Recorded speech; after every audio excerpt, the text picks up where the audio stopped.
It started with a knock. Not the polite kind, sharp, insistent, a hammering sound that echoed through my bones. It was 6:47 a.m. I know because the clock on my nightstand flickered, digits frozen in time, as if waiting for me to answer.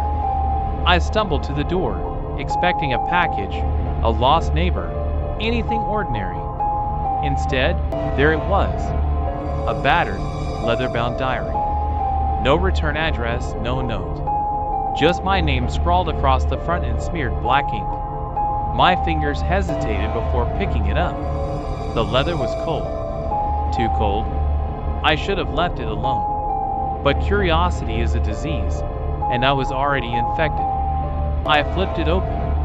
The first page sent a chill slithering up my spine.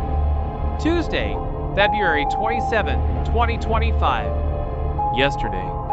The handwriting was mine, perfectly so, down to the looping Y and the smudged dot above the I. 6:47 a.m. Woke up to knocking at the door. Found a diary on the porch. Opened it. Confused, but intrigued. Made coffee, 2 sugars, left it on the counter, and forgot about it. Checked phone. No messages. Work email full of junk. Ignored it.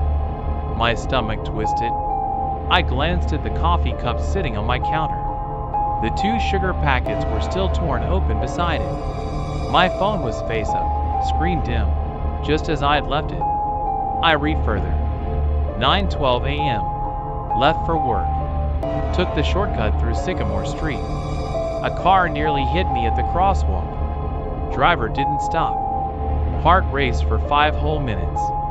I checked my watch. 9:04 a.m. I wasn't planning on taking Sycamore Street, but when I left the house, my feet moved before I could think. I walked, mind numb, down the usual route. Only when I reached the crosswalk did the realization hit. This isn't where I meant to go. The car came out of nowhere. A blur of silver, screeching tires, a whoosh of displaced air so close I could taste the gasoline. The driver never stopped. My pulse hammered. 5 whole minutes. When I got home, I threw the diary in a drawer, locked it, ignored it. But the next morning, it was waiting on my bedside table. Another entry, written in my hand. Wednesday, February 28, 2025. I didn't read it. Not at first. But by lunchtime, curiosity gnawed through my resolve like a starving rat.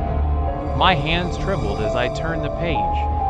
Every detail, every blink, breath, and step was written before I even lived it. 7:52 p.m. Read the diary again. Mind racing. Check front door. Locked. Turned on the news.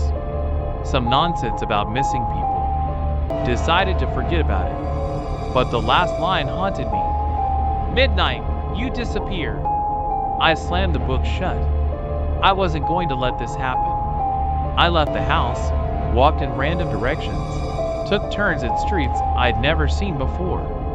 I shut off my phone, tossed it in a dumpster, bought a bus ticket to a town 3 hours away, sat in the last row, convinced I'd escaped whatever was happening. But when I checked my bag, the diary was there, waiting. I turned to the last page. 11:59 p.m.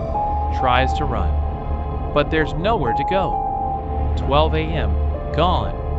I closed my eyes as the clock struck midnight, and something closed around me. Tight. Unrelenting. Cold. Then, nothing. The diary still sits on a doorstep somewhere. Maybe yours. Waiting to be read. Midnight is coming.